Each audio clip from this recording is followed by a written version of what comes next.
I can't carry it for you, but I can carry you! Come on!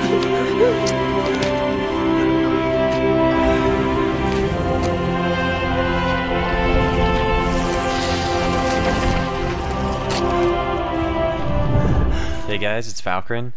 I've been giving lessons for a while now, and a topic a lot of people bring up that watch my videos or I give lessons to, they want to learn how to carry games. And when I first started addressing these questions, I didn't really know how to respond to it because carrying a game is such a complex thing. There are so many variables that go into it. Every game's different, different champions are playing, the different teammates that you have. But after a while, I started getting the hang of this teaching thing. And I feel like I finally reached the point where I can start teaching at a level where it can kind of connect to my own gameplay. And this video is going to start a series, sort of me trying my best to teach you how to get to my level of play. And this video is going to contain more specific information that I've included than in pretty much any of my other videos. Information that you can directly translate to your games for whatever role that I'm discussing in the particular video. And it's going to be an excellent resource of information if this is what you're looking for. But first, I want to address an issue that I think the community kind of developed over a period of time, and it has to do with the term carry. Most people think that carrying a game is only doable by getting a ton of kills and carrying the game single-handedly, and they dub themselves, I'm going to carry the game because my teammates are going to feed. That is a really bad terminology, and that's a really bad thought process to get into. The truth is, the best way to carry a game is to accumulate an advantage for yourself, but reinvest that advantage that you have obtained back into your team. And that might sound kind of vague at first, but I'm going to go into detail about that in the later portions of the video. But let's jump into a replay right now. Okay guys, so we're looking at a replay from the point of view of mid lane. And mid lane is definitely one of the most potent roles for carrying in solo queue. I mean, that's obvious. It's a very popular role. The position on the map makes it perfect for roaming. But before you do anything in a solo lane, you need to analyze what the enemy jungler can do early game, mid game, and late game. And this is really important because if you understand this, then you'll know exactly what to do in terms of laning. Okay, so their jungler is Fiddlesticks and we have a Nocturne. How do I categorize Fiddlesticks? Now, first off, Fiddlesticks does not have high mobility early game. And Fiddlesticks does have crowd control and a little bit of damage, but that lack of mobility categorizes Fiddlesticks as a low threat jungler early game. And I would categorize a high threat jungler as being something like Elise, Vi, something that has a gap closer, high damage, and a combination of that with crowd control. And if you have all three of those, then those are the scariest early game junglers and you have to play accordingly. But because they have a Fiddlesticks jungle, and we have a Nocturne jungle, we have the advantage early game. Nocturne can beat Fiddlesticks in duels. So in that 1v1 scenario, I know that if Nocturne ever finds Fiddlesticks in the jungle, Nocturne can kill Fiddlesticks 1v1. So you take that in consideration because you know that if Nocturne can win a duel against Fiddlesticks, if you have the advantage on your lane opponent already, in 2v2 skirmishes early game, we would have the advantage. Okay, so going into laning phase, I know that they have a low threat jungler, and I need to pressure the lane as hard as I can. And here's why I need to pressure the lane as hard as I can. Because if they have a low threat jungler, then they can't punish you for having early game aggression. Here's a rule that will pretty much always be true. If you push the lane and you don't get punished for it, you will take an advantage over your lane opponent. That's very simple. That's just how the game goes. And as you can see, I immediately start pushing the lane. As soon as I get here, I don't help my jungler leash. And this is something that everyone should consider for mid lane in Season 4. Every jungler in Season 4 will smite their first buff. As a mid laner, you don't really necessarily need to help that. So by you getting mid faster, if you're against a low threat jungler, like them having a Fiddlesticks, then me getting to lane fast and pushing as quickly as I am, Zed is pretty far back, he hasn't damaged any of the minions, I'm starting to push immediately, and that's going to give me an edge because if you can outshove your lane opponent quickly, then that opens up doors to roam to other places very early in the game. You don't necessarily have to have a kill on your lane opponent or to make them recall to roam. If you have it shoved up to a certain point, you deny them vision. Minions give vision, and if you're pushed up to their tower, they won't have access and vision to most of the lane. So I'm shoving very quickly, just taking off all the dagger marks on the minions, getting last hits. Zed is starting to play accordingly. Zed realizes that I'm pushing as hard as I can. But here's something you should know, and I know I'm pausing a lot, and I'm going to be pausing a lot throughout this replay. When you're trading, you have to know what your opponent's going to do. And I'll be a little bit more specific. When your opponent is going in for a last hit, it's very obvious. It's very obvious that Zed is going in for this last hit. Look at the minion's HP. One auto attack, he's going to get that last hit. So I know what Zed is going to be doing for the next 1 second. I can plan my harass accordingly. The minion that I'm eyeing is not in, last hitting range. I just got one last hit. But looking at Zed's position right now, I know Zed is probably not going to harass me in the next 1 to 2 seconds because he's going in for this last hit. He could throw a shuriken at me, but I know he's not going to walk up and auto attack me. Because I have that knowledge, I can steadily understand what's going on through the laning phase and play accordingly. So because I know he's going in for that last hit, I'm not afraid to go in for this last hit that's coming up right now. I go in for that last hit, we're going in for the last hits at the same time. Normally there's a situation in which, a Katarina might be afraid because Zed will beat you in an auto attack war. Another thing, when you're shoving the lane, you take an advantage because you'll start forcing your lane opponent to use abilities to last hit in lane. And this is something that a lot of people underrate, because if you're forcing Zed to use his shuriken the last hit like this in a melee matchup, then for one thing, he's not going to have that shuriken to use to harass me, and another is, if you're against an opponent that has mana, you're slowly winning a war of attrition. And as you can see, Zed is using his shuriken on this minion, and I'm still in the minion wave, able to last hit easily without having to use my abilities. I use my Q on Zed because I have control of the minion wave, I can use my abilities on the enemy champion consistently and still maintain advantage of the lane. Free last hit. Look at this. It's so obvious when you really think about it, when a lane opponent is going to go in for a last hit. I mean, it's really obvious. I mean, look at this.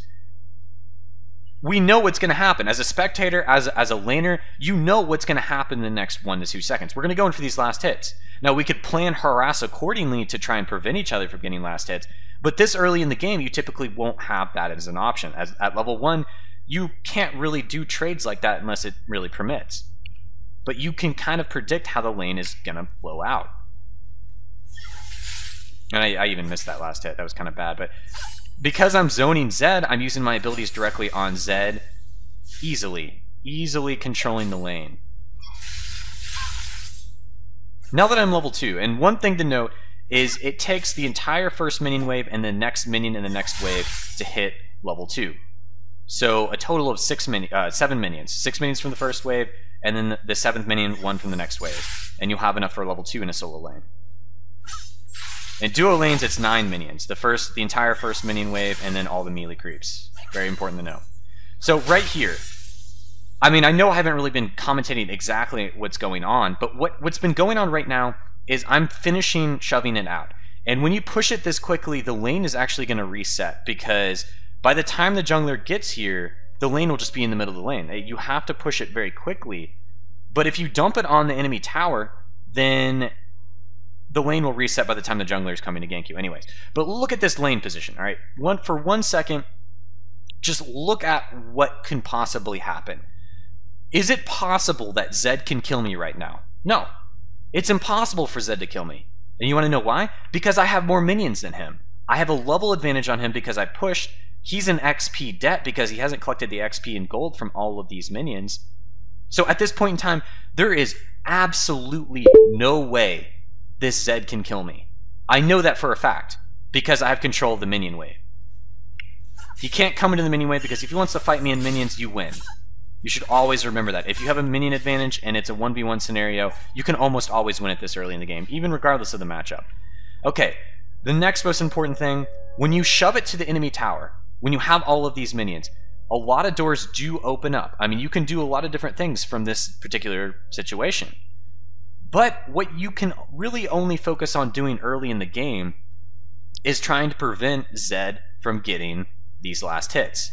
I mean, later in the game, I could be doing some fancy stuff, like possibly going up and roaming from different angles or recalling. But in this particular situation, because it's so early in the game, Zed is still in XP debt. You know, look at the lane positions, bottom and top. I cannot really roam bottom or top right now. I mean, there's just no situation that would permit a level 3 Katarina to get a kill. But in this situation, I can try and prevent Zed from getting most of these last hits. And that's exactly what I'm going to do. I don't have any minions I need to take right now. No minions are low enough. So all I need to do right now is punish Zed for trying to last hit close to the tower. And that's exactly what's happening. Zed is desperately trying to get last hits, and when he's doing that, they usually won't return trades with you. So you get free harass off on them. So by pushing the lane, you put them in XP and gold debt, and then while they're trying to last hit under the tower, you can just spam abilities and harass them.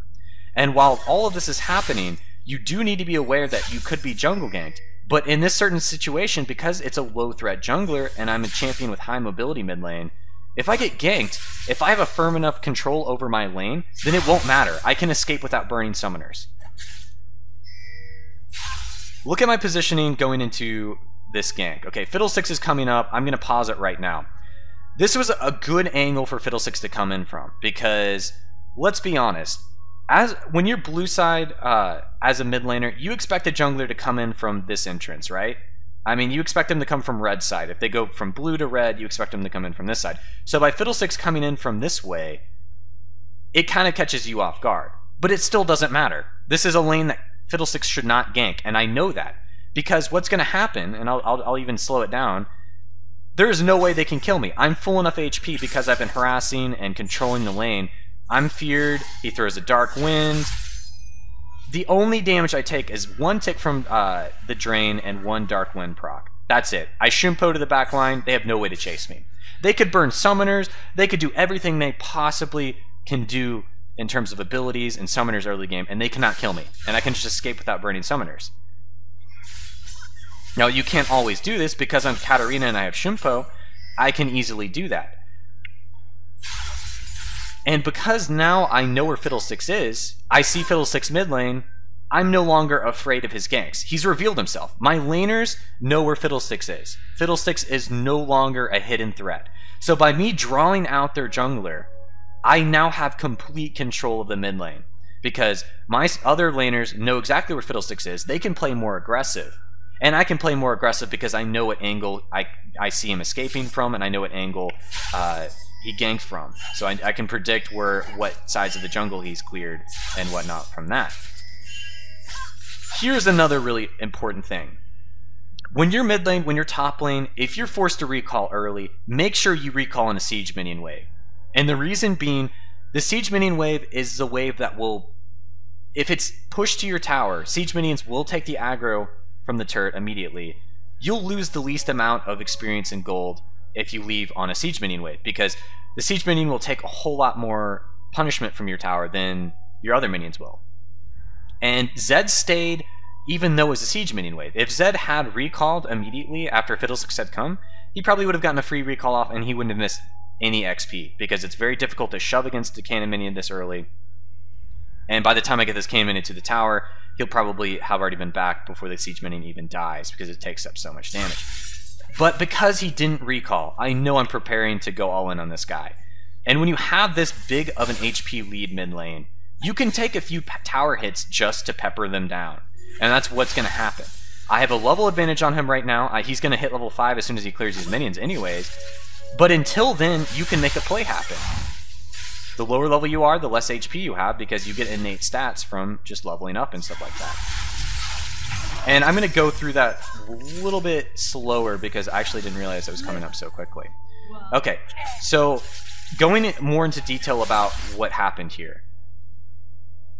Look at Zed's HP. He's got full summoners, it's irrelevant. I have full HP, I can tank tower hits. I know that Fiddlesticks ran up from mid lane up into the top area. He went up there. So at most, there's no way Fiddlesticks can come in from below me, from that angle. So I know where Fiddlesticks is. I've got a good idea of where he is. Because of that, I can play more aggressive. As long as this mid laner doesn't have a way of CCing me under the tower, you can afford to take a few tower hits to harass them while they're last sitting under the tower if you have a big enough HP lead in the lane. Right there, I Shunpo in, I take 2 tower hits, but it's enough to put the enemy mid laner in kill range.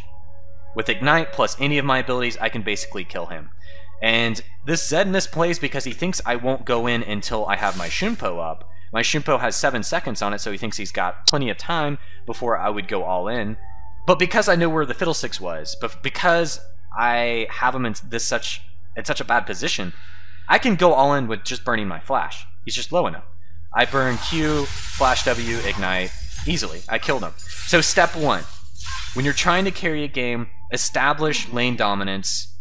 Win your lane either through out-pushing them, just killing them, or taking advantage that would lead to further advantages. In this particular case, I was able to kill him. Now, Zed probably would have had the recall early, but what can I do now? Now that I've taken the advantage mid lane, and you only need to take an advantage once to translate that advantage to somewhere else in the map.